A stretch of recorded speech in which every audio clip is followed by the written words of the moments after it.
Hey, my friends, Kirby here of KirbyAndersen.com. You know, the three most valuable resources I believe every one of us has today is our time, our money, and our health.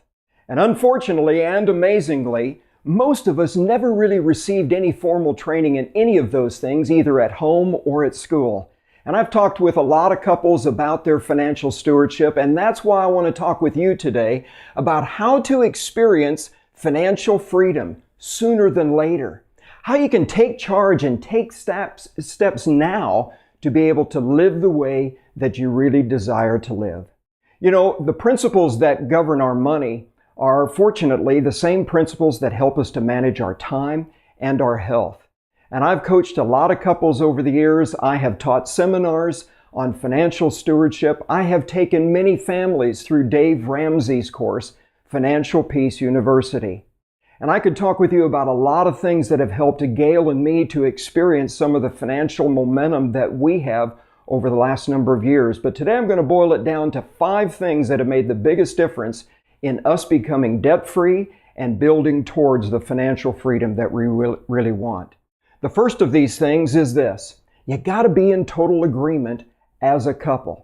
This is huge. If there is one thing that I encourage couples to do right away is to get on the same financial page. Because if a husband and wife are not in agreement on the major things, the way that they are using their money, they're toast. You're just spinning your wheels. The biggest financial mistakes that Gail and I have made over the years have been because we have not been in total agreement. You've got to work together on setting goals and determining a spending plan that's going to get you to those goals, on choosing the right investments for you. You have to learn to work together as a team. And that's why I encourage couples just like you to have a finance committee meeting with your spouse at least once a month, where again, you can review your goals, you can evaluate how you've been spending, and make adjustments as necessary along the way. The second thing that I'd encourage you to do is reduce your debt, because you're never going to be able to have financial freedom until you learn how to live within your means. Living within your means means you don't spend what you don't have. And if you do have debt, you need to curb your lifestyle right now to get out of debt as fast as you can.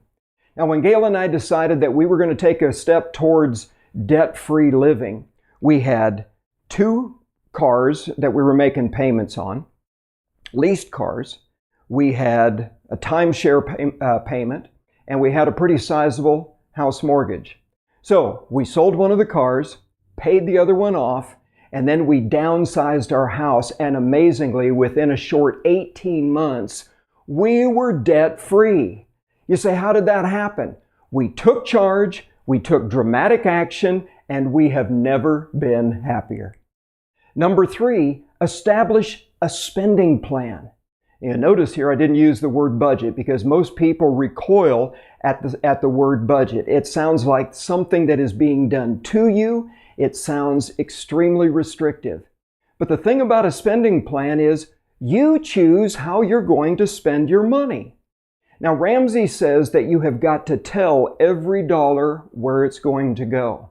But you have to do that in advance, because if you don't decide ahead of time where your money's going to go, it's going to go somewhere, but it's just going to filter through your fingers, and I guarantee you, you're not going to like probably where it went. So you got to decide that up front. Number 4, use cash or the equivalent. You know, for years when I would get my paycheck after writing maybe one big check to the mortgage company, the vast majority of the rest of our paycheck, we would just cash it and place it into a number of different envelopes according to our spending plan. And then we would pay and spend our money the rest of the month basically in cash. Now, I know that you might think that that sounds very unsophisticated, but you know what? It worked because we never overdrew an envelope.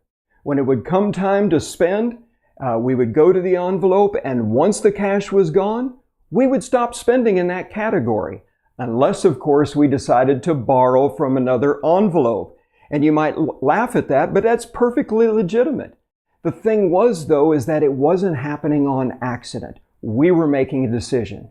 Now, if you are disciplined at tracking your spending, then you could also use a debit card, but you still have to think envelopes. And then number 5 is you gotta keep learning. I don't know if there is anything more motivating that keeps you moving forward in this area or anything else than just to keep learning. Read books, listen to podcasts, go to seminars. And for goodness sake, if you have never been, I want to highly recommend that you go through the Financial Peace University program. You don't have to attend it live. There are many different ways that you can do so. It's very affordable. I don't make anything out of promoting it. It's just the #1 resource that I recommend to couples anytime that I have a chance. And that's why I've put the link to Ramsey's webpage with the information about Financial Peace University in the notes below this video. Now, knowing what to do is certainly the first step in any journey in trying to make improvement. But it is not enough. We have to do what we know to do. And my encouragement to you today, more than anything else, is just don't settle for what you have right now or allow yourself to take on the mentality of being a victim. You got to take charge and take at least one step this week towards the financial peace and the financial freedom that you deserve and that you desire. I hope that this has been helpful for you. And if you like this video, I encourage you to go over to my website at KirbyAndersen.com and sign up for my email newsletter. You'll be able to receive all future videos. Again, the most important thing I want to leave you with today for this week, my friends, is to take charge. Take some action today to live better, to love more, to leave the legacy that you truly desire. I hope you have an awesome week. Stay on target.